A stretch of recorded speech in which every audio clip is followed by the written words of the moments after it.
தளபதி விஜய் சினிமாவுக்கு good bye சொல்லிவிட்டு முழு நேர அரசியல்வாதியாக களமிறங்க இருக்கிறார். இது பற்றிய அறிவிப்பு வெளிவந்த நாளிலிருந்து அவருடைய கடைசி படத்தை இயக்க போவது யார் என்ற எதிர்பார்ப்பு அனைவருக்குமே இருந்தது. ஒரு பக்கம் அட்லி, மறுபக்கம் AR முருகதாஸ் என பல யூகங்கள் கிளம்பியது. அதற்கேற்றாற்போல் இப்படத்தை இயக்குவதற்கும் தயாரிப்பதற்கும் தற்போது கடும் போட்டியே நடந்து வருகிறதாம்.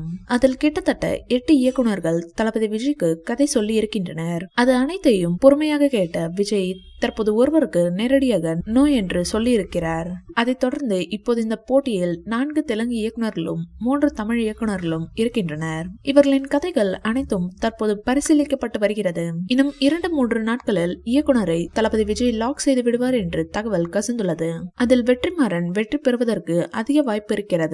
ஏற்கனவே இந்த காம்போ எப்போது இணையும் என ரசிகர்கள் ஆவலுடன் எதிர்பார்த்து வந்தனர். அதில் தளபதி விஜயின் கடைசி படத்தை இயக்கும் பெருமை வெற்றிமாறனுக்கு கிடைத்தால் நிச்சயம் தளபதிக்கு தேசிய விருது கிடைப்பது உறுதி. அதனாலேயே தற்போது ரசிகர்கள் இந்த அதிகாரப்பூர்வமான அறிவிப்புக்காக ஆவலுடன் காத்து கொண்டிருக்கின்றனர். தற்போது விடுதலை 2, வாடிவாசல், வடசென்னை 2 என அடுத்தடுத்து பிஸியாக இருக்கும் வெற்றிமாறன் தளபதி விஜய்க்காக தரமான ஒரு சம்பவத்தை நிகழ்த்துவார் என்று எதிர்பார்க்கப்படுகிறது. இந்த வீடியோ பிடிச்சிருந்தா லைக் பண்ணுங்க, ஷேர் பண்ணுங்க. மேலும் விஜய் சார் பற்றிய தகவல்களுக்கு எங்க சேனலை சப்ஸ்கிரைப் பண்ணுங்க.